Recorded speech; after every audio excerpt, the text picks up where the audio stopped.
Hello to you and welcome to Adelante Chicago. Bienvenidos. I'm Lourdes Duarte. Thank you so much for joining us today. We begin with a story on immigration, but not the images you've been watching along the U.S.-Mexico border. This one is about military vets who are then deported. Maria Zamudio is a journalist for WBEZ, has been doing research not just on this topic, but immigration in general. So I want to thank her for coming in and for her great work. It's wonderful to have you here today. Thank you for having me. Okay, I want to start with the story on military vets and deportation, because you started to look at the numbers and what's happening, and I want you to kind of walk us through what you found.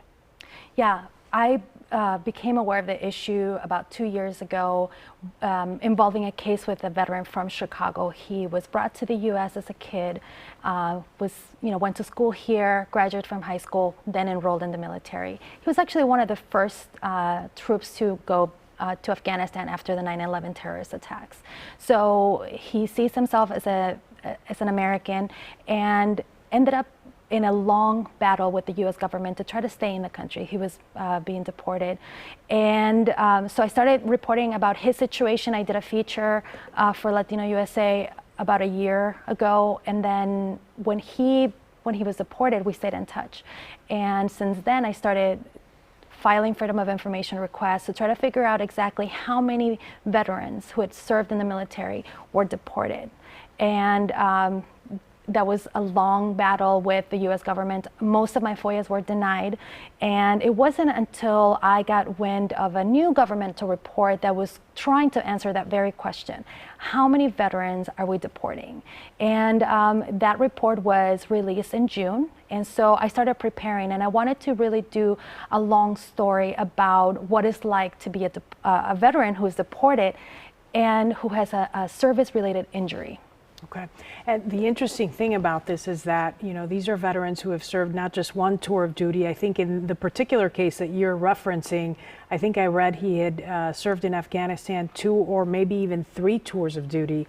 So these are guys who have spent some time serving the U.S. military, and then they're deported over, maybe perhaps they have some sort of issue with local police, and then that leads to their deportation. Kind of explain that part of it.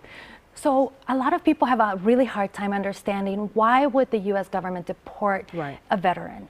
So this all stems from a 1996 immigration law, which made it possible to deport legal permanent residents when convicted of a crime.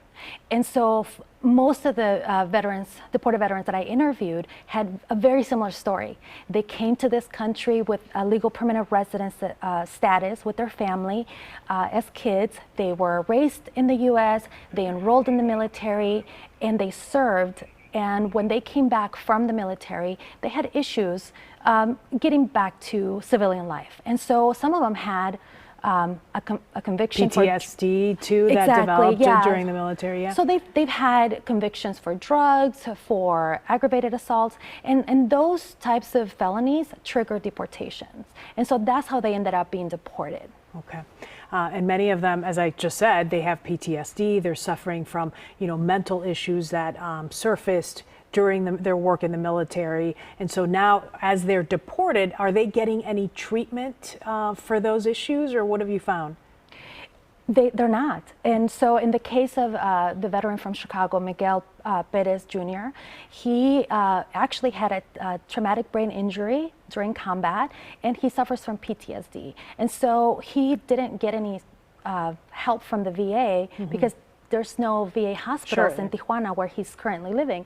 So he's having a really hard time adjusting, trying to find medical help, and then also mental health services. And so he's in a situation where he's, in some cases, self-medicating, in other cases, trying to just find medication that could help him. He is very depressed and has actually attempted suicide multiple times. So the situation is really dire for them. What does the U.S. government say about this? Meaning, how will they treat it moving forward? Or is this kind of just the way it is and you throw your hands up and that's it?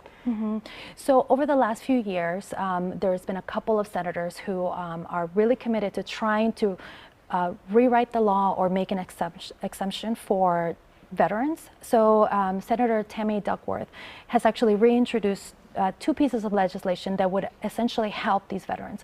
One would stop deportation of veterans altogether in the future, and the other one would allow a visa program for the deported veterans who are living abroad to come back and get the services that they're entitled to. Okay, the help they need.